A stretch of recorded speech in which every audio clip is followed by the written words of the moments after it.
வணக்கம் and welcome to ஒரு store Tamil. நம்மளுடைய பைக்கோட சேஃப்டியில் ஒரு பெரிய ரோல் ப்ளே பண்ணக்கூடிய ஒரு டெக்னாலஜி, அதுவும் இப்போ ரீசெண்ட் டைம்ஸில் நல்ல பூம் ஆகிட்டு வர ஒரு டெக்னாலஜி என்னன்னு தெரியுமா? வேற ஒன்றும் இல்லைங்க, அந்த பிரேக்கிங்கில் இருக்க அந்த ஒரு ஏபிஎஸ் ஃபங்க்ஷனாலிட்டி தான். ஆமாங்க, இந்த ஏபிஎஸ்ன்றது பார்த்தோம்னா வச்சிங்களேன், உங்களுக்கு முதல்லாம் பெரிய higher CC higher performance oriented vehicles ஓவராலாக நிறைய ப்ரைஸிங் அதிக ப்ரைஸிங் இருக்கக்கூடிய வெஹிக்கிள்ஸில் தான் நிறைய இருந்துச்சு. பட் ஆனால் இப்போ அஃபோர்டபுள் அண்ட் லோ சிசி வெஹிக்கிள்ஸ்லேயே இந்த ஒரு டெக்னாலஜின்றதை கொடுக்க ஆரம்பிச்சிட்டாங்க. அதோட வரிசையில் இன்னைக்கு நம்ம இந்த வீடியோவில் பார்க்க போகுதுன்னு பார்த்தோன்னா வச்சிங்களேன், நம்மளுடைய பஜாஜ் பல்சர் NS 125 நிச்சயமா நம்ம எல்லாருக்கும் தெரிஞ்சிருக்கும். அஃபோர்டபுள் பிரைசிங்ல ஒரு நல்ல டிசைன் ஸ்ட்ரக்சரோட இருக்கக்கூடிய ஒரு பெஸ்டான performance orient 125cc motor cycle. இந்த ஒரு வெஹிக்கிள்லையும் இப்போ Bajaj auto single channel ABS வேரியன்ட்ன்றதை அப்டேட் பண்ணியிருக்காங்க. அந்த வேரியன்ட் எப்படி இருக்கு, அதோட ஸ்பெக் எதை மாதிரி வருது, பிரைசிங் எதை மாதிரி வருதுன்ற மாதிரி எல்லா விஷயத்தையும் பார்ப்போம்.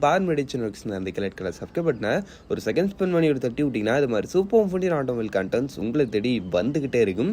சரி வாங்க இப்போ நம்ம பார்த்தீங்கன்னா வீடியோக்குள்ள போகலாம்.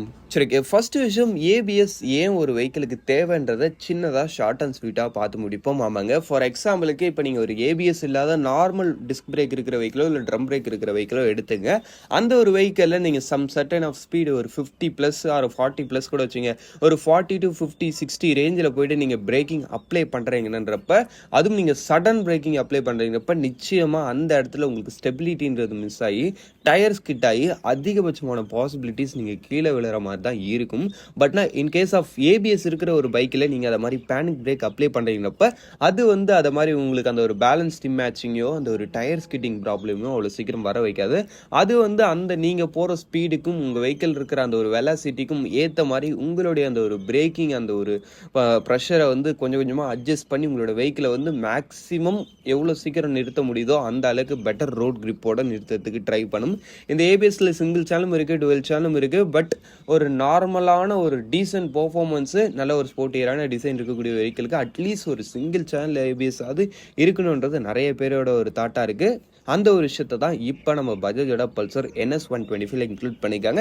இப்போ இன்க்ளூட் பண்ணியிருக்கின்றது ரியலி ஒரு சூப்பரான ஒரு அப்டேட்னே சொல்லலாம். ஏன்னா இதோட காம்படிட்டரான இந்த டிவிஎஸ் ரைடரை விட்டுருங்க, பட் நம்ம ஹீரோ எக்ஸ்ட்ரீம் 125R ஃபர்ஸ்ட்லேருந்தே ஏபிஎஸ் கெயின் பண்ணியிருக்கு.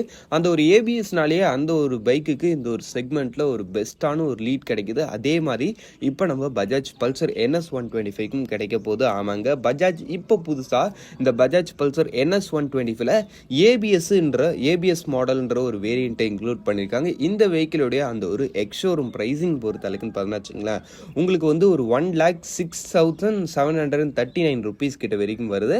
அதுக்கடுத்து இந்த வெஹிக்கிளுடைய அந்த ஒரு லைட்டிங் அந்த ஒரு மற்ற இன்ஸ்ட்ருமெண்ட் கிளஸ்டர் மாதிரி விஷயங்கள் பொறுத்த அளவுக்கு இந்த வேரியண்ட்ல சேம் உங்களுக்கு ஒரு ஃபுல்லி டிஜிட்டல் இன்ஸ்ட்ருமெண்ட் கிளஸ்டர் வருது. லைட்டிங் பொறுத்த அளவுக்கும் ஃபுல் எல்இடி செட்டப், இண்டிகேட்டர்ஸ் பொறுத்த அளவுக்கு எல்இடி தான். எனக்கு கேட்டிங்கன்னா ரியலி இது ஒரு சூப்பரான ஒரு அப்டேட், எல்லாரும் எதிர்பார்த்த ஒரு அப்டேட்னு சொல்லலாமாங்க. இந்த பஜாஜ் பல்சர் NS 125 அந்த ஒரு 125cc இன்ஜின் ஒரு நல்ல ஒரு டீசென்ட்டான பவரையும் ஆஃபர் பண்ணிச்சு. அது இல்லாமல் டிசைன் பொறுத்த அளவுக்கும் எல்லாரும் லைக் பண்ணுற மாதிரி நல்ல ஒரு ஸ்போர்ட்டியரான ஒரு டிசைன் தான் கொடுத்துட்டு இருந்தாங்க. பட் பிரேக்கிங் விஷயத்தில் ஒன்றும் சொல்லும்படிலாம் இல்லாமல் ஒரு மாதிரி ஆவரேஜாக தான் இருந்துட்டு இருந்தாங்க இது வரைக்கும். பட் ஆனால் இனிமேட் அப்படி இருக்க மாட்டாங்க. ஏன்னா இந்த வெஹிக்கிளில் இந்த ஒரு 125cc செக்மெண்ட்லேயே இவங்க ஏபிஎஸ் இன்க்ளூட் பண்ணியிருக்காங்கன்றப்ப ரியலி நல்ல ஒரு விஷயம். பட் ஆனால் இதோட இம்பாக்டும் நம்மளுக்கு நல்ல ஒரு விஷயத்தை கொடுக்கும். ஏன்னா வச்சுங்களேன், நம்மளுக்கு இந்த ஒரு 125cc செக்மெண்ட்டில் ஹீரோ எக்ஸ்ட்ரீமும் நம்மளுக்கு சிங்கிள் சேனல் ஏபிஎஸ் எடுத்துகிட்டு வந்துட்டாங்க. இப்போ நம்ம பஜாஜ் பல்சரும் சிங்கிள் சேனல் ஏபிஎஸ் எடுத்துகிட்டு வந்துட்டாங்க. மிச்சம் யார் இருக்கா? டிவிஎஸ் ரைடர் இருக்காங்க. டிவிஎஸும் எனக்கு தெரிஞ்சு கூடிய சீக்கிரத்தில் அந்த வெஹிக்கிளில் சிங்கிள் சேனல் அப்டேட்டை கொடுப்பாங்க.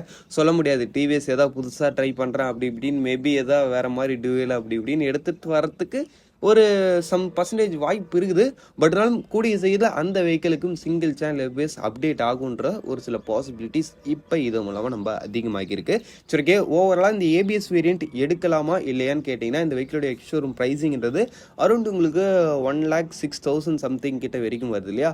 ஆன் ரோட் கன்வெர்ட் ஆகுதுன்றப்ப அப்படியே ஆல்மோஸ்ட் ஒரு 1,20,30 ரேஞ்சு கிட்ட வரைக்கும் வரும்னு வச்சுங்களேன்.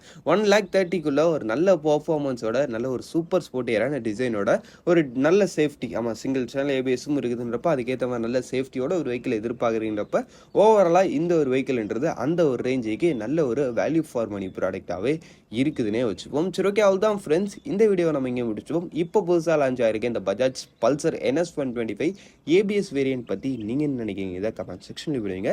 தேங்க் ஃபார் வாட்சிங். பாய், see you, see you later.